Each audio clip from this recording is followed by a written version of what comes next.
Cool. And we are rolling with the homies. Yes. All right. Welcome to episode 2 of the Big Picture Film Club podcast. And what we do here, it's kind of like an extension of our own film club where our film club is about kind of bringing forward emerging British talent, film talent, actors, directors, producers. And we were fortunate enough to screen the film that you both starred in, Animus. And so I wanted to bring you here today to kind of continue the lovely conversation we had after the screening. So today I'm joined by, and I'm going to pronounce his surname correctly Go on, give it a go. Johnny Sachon. Yep. Sensation. Yeah, Johnny bang on. Sensation. Johnny Sensation. Sound like a cabaret. Ooh, Something like that. you There in you go. drag, I'm getting visions. Or not. And Johnny is actor, videographer, and producer. Am I Yes, correct? that's And co-founder of Inspired Pictures. Yes. Yep. Brilliant, I got that. And Katie is an actress, presenter, and producer. Indeed, yes. Wonderful. Let's kind of start with Animus. Can, for the people who haven't seen it yet, kind of describe what the film's about and what, yeah. The film is a life slice. We decided when we completed it, actually, that it wasn't, we didn't want to address it, we didn't want to call it a short film. We wanted to call it a life slice because we wanted it to feel as though you've literally just walked into someone's front room and witnessed a real encounter between two people. Yeah. And it's essentially about decisions that you make throughout life, and two people that were once very much in love, once upon a time, rediscover each other many years on after a tragedy that has, let's call it that, revealed itself. And it's about them reminiscing and discussing the decisions they've made, and therefore how that has impacted on them as people and where they are in their lives at that time.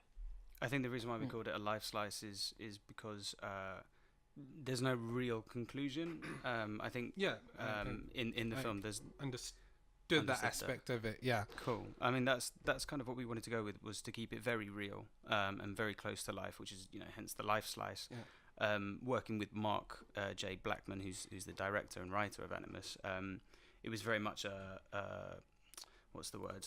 Collaborative experience where we workshopped a lot, talked about our own experiences and shared a lot, and out of that became Animus. So yeah, we improvised a lot, and like you said, like we said, there wasn't an awful lot of conclusion, which I think he's very good at within his films, as he leaves a lot to the audience's imagination. So I think that's a running theme within his films as well. Okay, just from kind of knowing you two now and seeing how both of you interact with each other in the film, I wanted to know, did you guys actually know each other before? Yeah.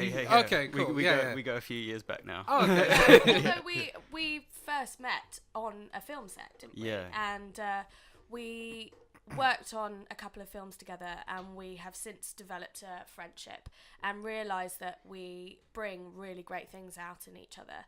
And it was particularly when we were filming The Service, which was 2 years ago.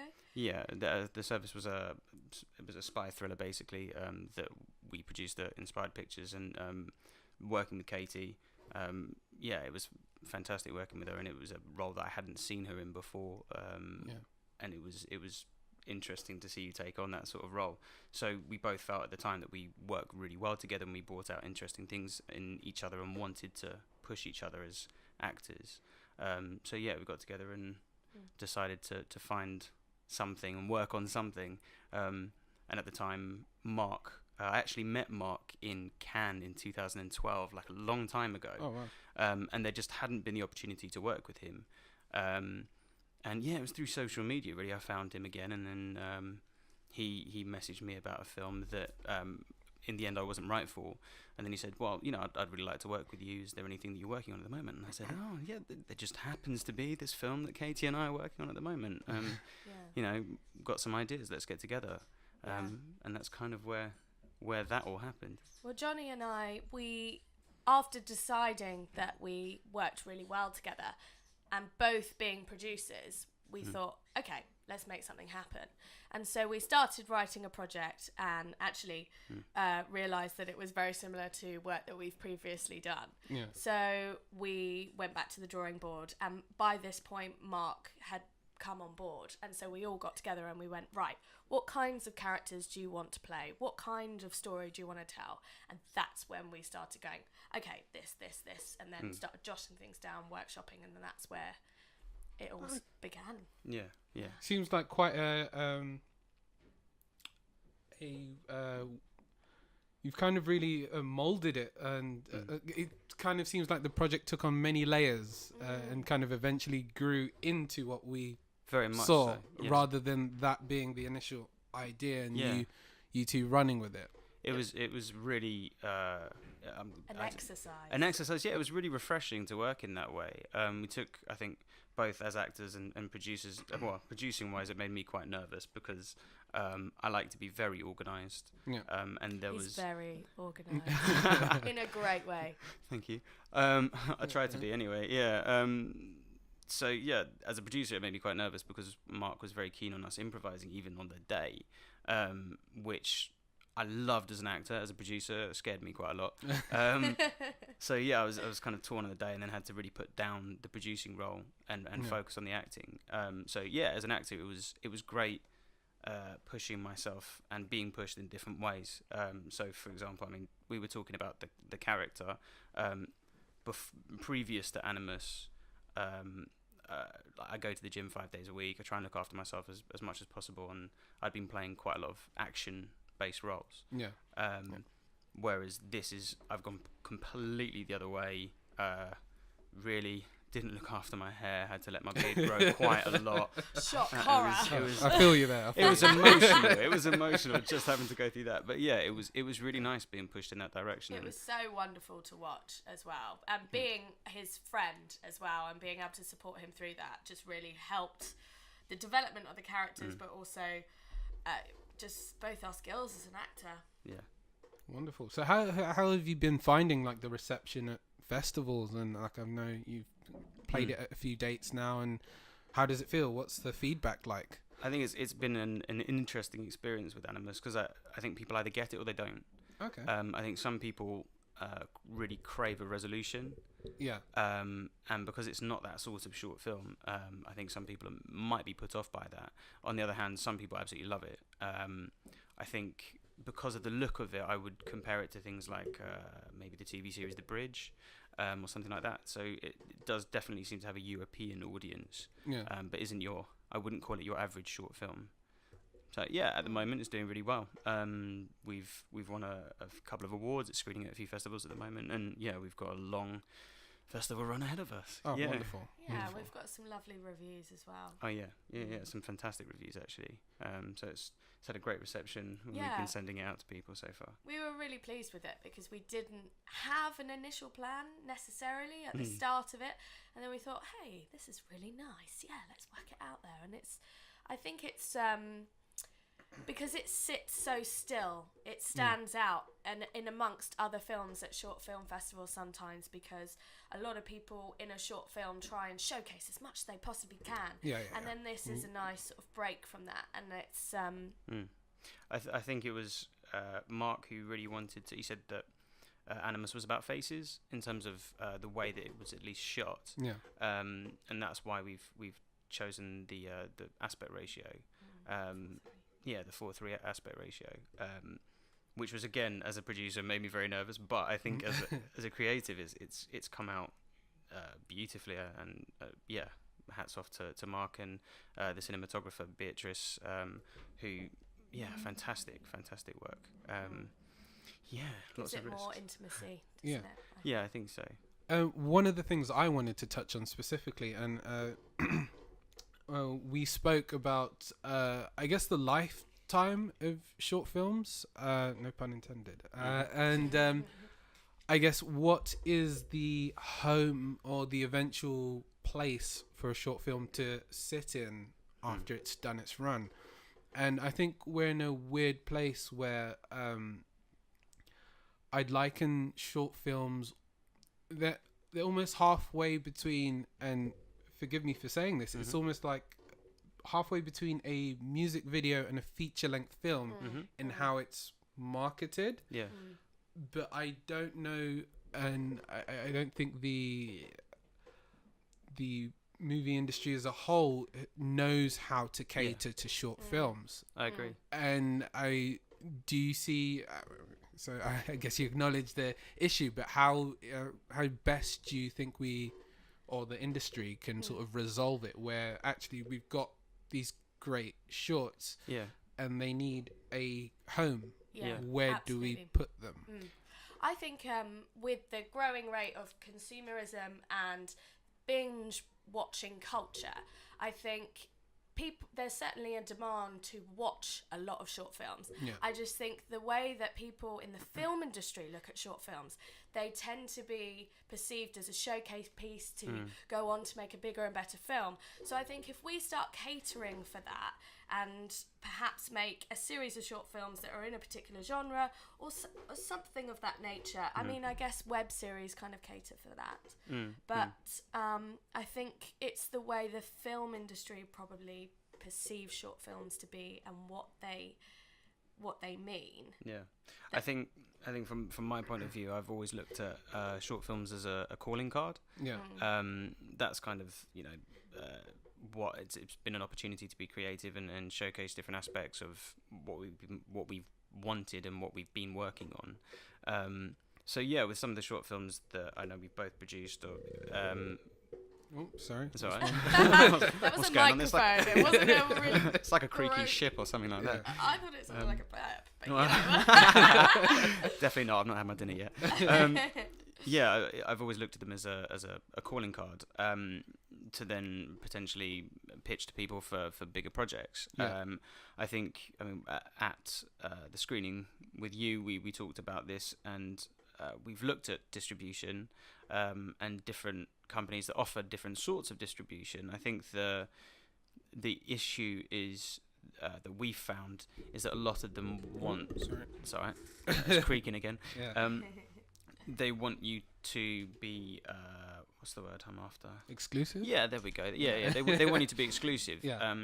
And the problem with that is some people have made phenomenal short films. Yeah. And they've sold them on platforms like iTunes. And then they're not able to use their short films to promote themselves. Yeah. And how many people do you know that buy short films? There are some great platforms, I think particularly in America, that have TV channels specifically for short films. Yeah. So I think those are becoming more apparent now. Even I was watching something on 4OD, I've forgotten the name of it, but Idris Elba was starring in it, and it was like a 4 or 5 part series of short films. And I just happened to click on them, and I thought they were phenomenal. So it's great that channels like Channel 4 or Film 4 are starting to see the benefit. The benefit and where a short film can go, and starting to promote those as well, and giving new filmmakers opportunities. Okay. Another thing I wanted to touch on, I guess more specifically with you, Johnny, is in terms of your creative process, because you're a videographer, you do music videos as well as producing films. Yeah. How do you shift it? Is there a change in creative process in developing both a music video and a film? In terms of. So I guess traditionally, if you're looking at someone like Tarantino, for example, filmmaker, classic filmmaker, and we think of him as such. So his he deals with video, but it's specific to film. How do you feel that? Do you feel there's an advantage that you have an experience in music videos and you're able to translate that into film and vice versa, or do you sort of compartmentalize the way you work? A little bit. I think, things definitely spill over, and I think there is definitely advantage to having different aspects of, I guess, what I'm doing. Yeah. So from a videography point of view, that's something that's been fairly new to me, and that I've only really started pushing in the last year or so. But for me, I think it's been great working with Luke Armstrong, who's my business partner at Inspired Pictures. He started off again camera operating as well. So I've learned a lot working with him. And he's a director, and I've always wanted to understand the technical aspects of filmmaking a lot more. And I think when them working in post-production, I think as a producer that really helps me understand what the director wants, needs, and is going for, and then eventually hopefully delivering the strongest end product. And then also understanding, I guess, lens sizes and things like that. As an actor, I kind of go, all right, cool, they're swapping to that lens, that means it's going to be a bigger shot, smaller shot. I need to adjust whether I'm sort of doing a bigger action or smaller or whatever. I'm losing my headphones here. Yeah, that's cool. Yeah, the more you can know about your art form in every way that it's made, the better you are at your job. I think so. Yeah, it's definitely been beneficial across the board, really, I've found, with the work that I've been doing. Okay. Yeah. Nice. Katie, I wanted to kind of ask you about your views on gender equality within the film industry. So I did a bit of research, and I went. There's this 2016 study from Directors UK. They're a membership body representing directors within the UK, and they found out that 50.1% of all film students are female. So there's about a 50-50 split between male and female students. However, when it comes to films exclusively directed by women, it's 11.5%. Just direction? Yes. Okay. And when you're talking about specifically big budget films, it drops to like 3%. Have you found there's been, or have you experienced like these inequalities within the film industry? Absolutely. Have you heard of the Bechdel test? No. So the Bechdel test, have you heard of this, John? I haven't. No. Okay. No, So the Bechdel test is a test in which you measure, or you how many films that the females constitute or add to the plot of the storyline. If two females have a conversation that isn't about another man, or isn't about a sexual relationship or an encounter with a man, and I can't remember the other thing, but it's essentially measuring the importance of the female to the film, and at what point they come into the film. And I did a workshop actually at Spotlight with the Bechdel Theatre Company a few weeks ago, and it was obviously a group of women essentially ranting about the industry and how there are not enough opportunities for women.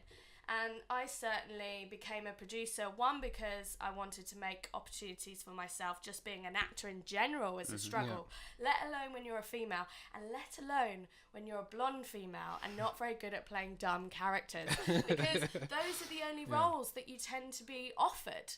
First of all, as a female, you'll tend to be offered roles that are derogatory, misogynistic, and it will be something that's not wildly intelligent. And then when you're blonde as well, it's even harder. So I've certainly experienced it. And Johnny, have you kind of witnessed or seen that too firsthand? I mean, we're in the process of we're in development for our first feature film. Okay. So it's definitely been something that we've been conscious of with our lead female characters within the film, and talking to actresses, or I guess we call everyone actors now, don't we? Talking to different people about the importance of female roles and how they are represented within films. It's definitely something that I've come across. I think it's unbelievably hard to be an actor in this industry. Yeah. It's an incredibly tough industry. It must be even tougher. For I guess you as well. So I guess moving forward as an industry, and I guess society in a larger scale, what do you think can help alleviate these discrepancies? From an acting perspective, it's because right from the writing process, the industry is dominated by male writers, and males will only write about what they know. So they'll be only able to write an emotional storyline or anything coming from a male's perspective. So first of all, that in terms of where the stories are coming from, that needs to change. And I know Meryl Streep has set up a writing school in New York for women between certain ages, I think middle-aged. So she's trying to make a difference there. And also a lot of the money comes from men as well, and so they therefore dictate to a degree who is actually very much so who is attached to the project, and therefore they will make choices based upon who they probably like to look at in whatever magazines they're looking at. Or I guess it's as a producer, understanding that an awful lot of the success of a film, budget wise and in distribution wise, relies on your talent. Yeah. Who's attached and who people want to see. And I guess if there are only a small number of lead actresses that are, I guess the people that are bringing in the budgets, then it's going to be the same people getting cast again and again. So it's tough for up and coming actresses to get their break. Do you feel there has been progress in recent years, or are we still kind of in the thick of it?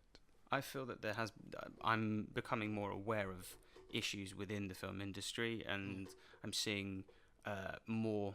I hate to use the word diversity because I think that's a word that's misinterpreted and overused. I think I like to use the word inclusivity. So I think more people are being included and represented within the film industry, whether that's from their gender, religion, race, any of that. I think that's starting. People are becoming more aware of it.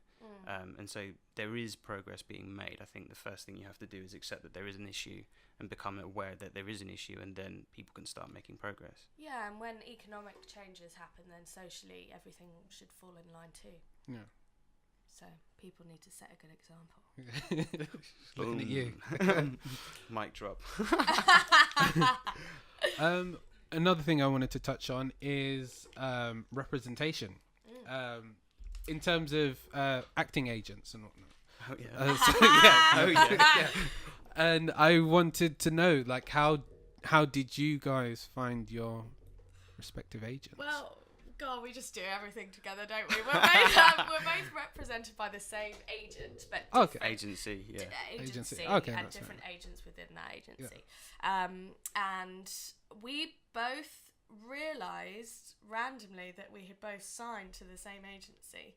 We'd already written separately and not had that discussion. Okay. And then we both met.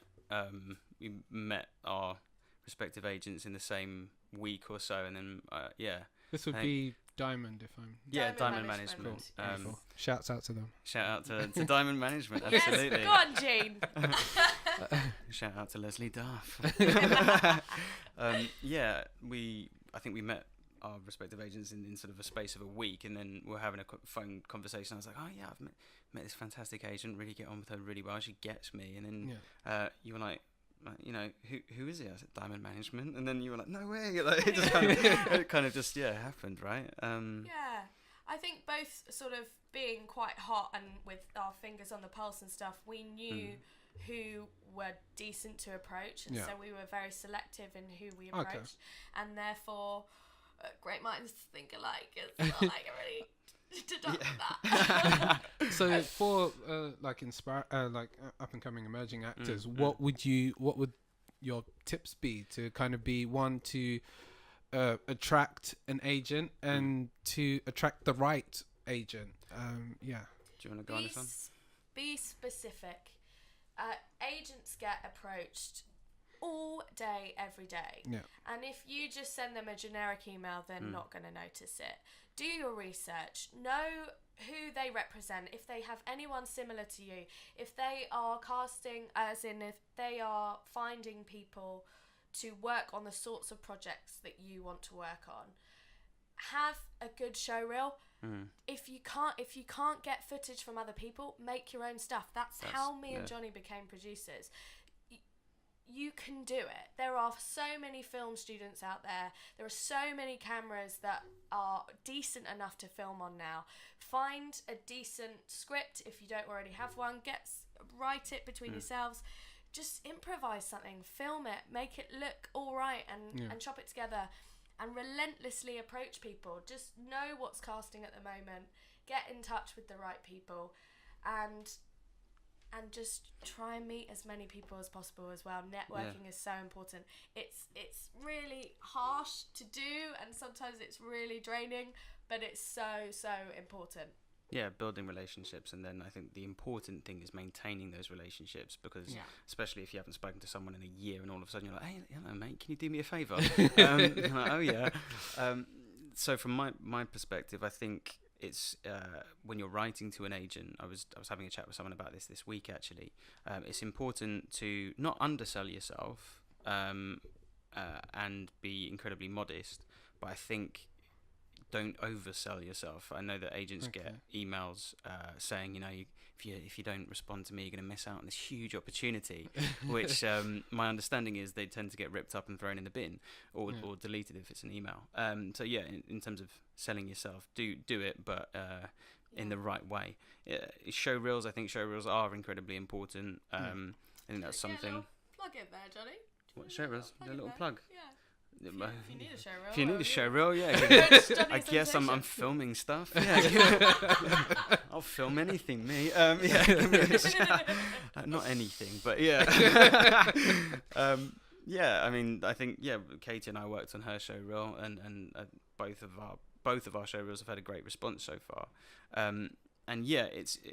don't think there's any excuse now to not have a good show reel when it is possible. To make your own material. My first experience of that again was in 2012. Made a short film which was essentially a monologue called Scum. It was my casting at the time. It was my casting at the time. And it was this little street guy that had lost his mate in a stabbing, and made a little film about it, and that ended up in the Cannes Short Film Corner. Oh, wow, which nice. Then went on to meet Mark, and now we've just made a film with him, and now we're sitting here. So there's no excuse not to be going out and making your own stuff and then getting it together, and that I was told initially not to do that, because people can spot something that's been filmed for your show reel a mile off. Yeah. Like, okay, well I made a short film, and that's what got me my first work, my first job. So I think get out there and get filming stuff and get promoting yourself, and try and work with the best people you can. If you don't feel it's up to standard, cut it down as much as possible to get your best bits, and try not to compromise where you can. Less is more. It's also knowing where you fit as well. It's being realistic about what characters you can play, what your look is, and being able to sell what you're good at, and not faking it. Yeah. Interesting. Kind of. Can we expand on this point? I went out to the States to study quite a lot, and I was once told to write down 20 different characters that I thought I could play well. Yeah. And in that, I reflected a lot upon things that I've experienced throughout my lifetime, and therefore subjects as well that I know that I could cover well, and also then going to lots of acting workshops and trying out lots of different scripts and seeing what I could play well realistically. And also accents as well, putting things on your CV. I'm terrible at accents. Give us an example, come on. And so it's playing as well. Just play as much as possible, and do it as much as possible, because that moment where you get that huge audition, that huge opportunity, if you haven't done something for ages, you're going to put all your eggs in that basket, and you're going to probably Brick it up. Yeah, Because because it means so much to you, and of course it means so much to you. But you need to just know your craft. It is a business. So I think they call it the business. Yeah. So Business. for a reason, Yeah. right? So I think there is the business aspect of the business, but then at the same time you really do have to work your acting craft as well. So when you do get that audition, you're ready to go.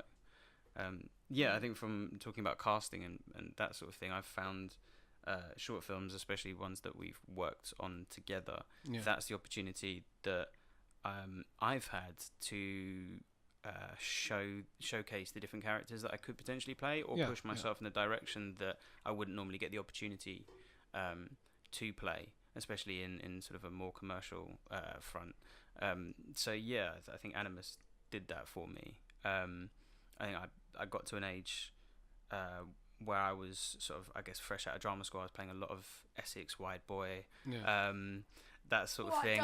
What, babes? It was, shut up, you mug. all of that sort of thing. That's a good show, it's a good show. It's all in there. It's all in there, babes. All of that, and the occasional rude boy and that sort of thing. And then as I've got older, obviously those characters, I think that whole generation of filmmaking is starting to fizzle a little bit. The market is getting smaller. I've grown up a little bit as well. No. So it's I hate to use the word diverse, but I was again having a chat with my agent about it, and she's like, you are actually very diverse. You can go one way, you can go the other. So for me, it's a struggle as an actor to know quite where to place yourself sometimes, because when I was doing the Essex White Boy thing or rude boy thing, I go, all right, cool, I can pursue that. I know which characters to go for. Now as I'm getting a little bit older, it's a bit like, ooh, there are quite a few directions that I could go in. Now where do I place myself as an actor? So that's something that I'm enjoying discovering. And speaking of discovery and placing yourself, kind of moving forward from Animus, what's happening with both of you guys? I am working on a documentary that I'm producing in Cuba at the moment. Wow. So in terms Do of tell. producing, it's about change in Cuba politically and culturally. And we have done several trips over to Cuba in preparation. We've done a mini shoot, and we're currently raising funding for the next stage of the project. So that's very exciting. And in terms of acting, I am waiting for my big break, as always. I have just landed some indie feature films, which I can reveal soon on social media. So stay tuned. And At Katie Goldfinch. And I present as well. So I am the resident presenter at Alexandra Palace, so we cover lots of different events there. And that's me, I guess. And I'm also trying to travel as much of the world as I possibly can. Sounds lovely. I need to do a bit more travelling and maybe a little less work. I don't know. I've had some really exciting auditions coming up at the moment, so just waiting to hear back about that. And in terms of producing, we've had some exciting meetings at the moment. We've been working on our feature-length film called Shadows. We shot a short film a few years ago. They did really well at festivals. It's actually on YouTube, the Inspired Pictures YouTube channel, Shadows. It's a sci-fi film. The producer that we're working with has just come back from Cannes, and we've had a really positive response. So waiting to see what happens with that. And then Luke and I are developing a TV series at the moment. Wonderful. And a few other projects. Lots going on on that front. So fingers and many pies. Fingers and many pies. And definitely on the videography front. Shot a music video over the weekend for North London Young Kings. Two artists called Farah and Grief. Okay. Keeping busy, definitely. Sounds good. So tell the people, where can they find you, stalk you, see we're your not work? encouraging stalkers here. No. That's not fun. I don't mind a cheeky stalker. I'm joking. Have you ever had one? No. No, okay. Couple of strange messages, that's about it. Yeah. So you can find me in London most of the time. No, I am.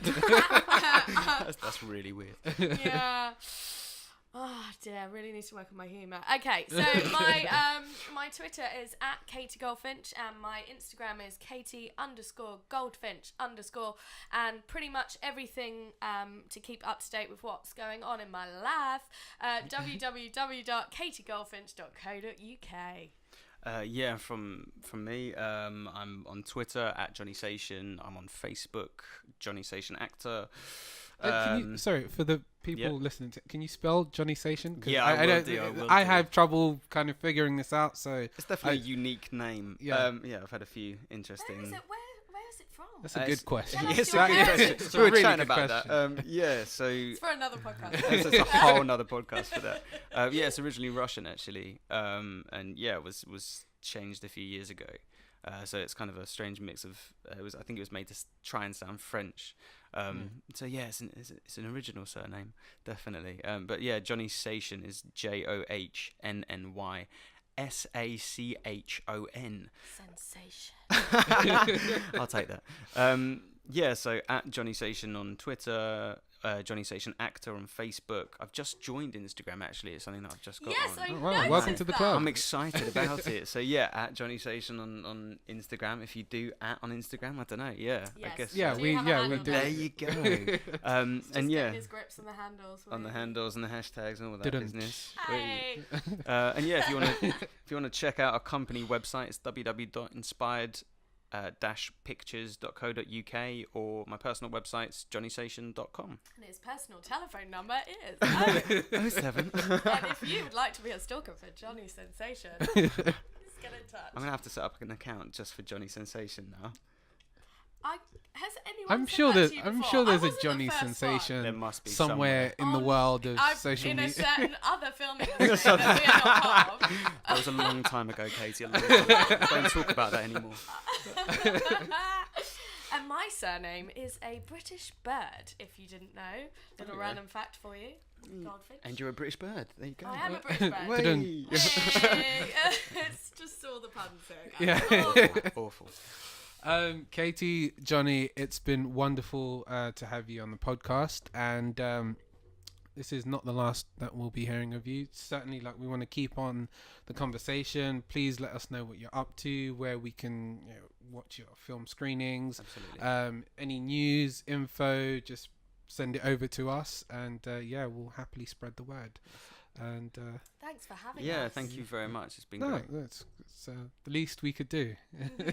Cheers. Cool, and that's the Big Picture Film Club podcast.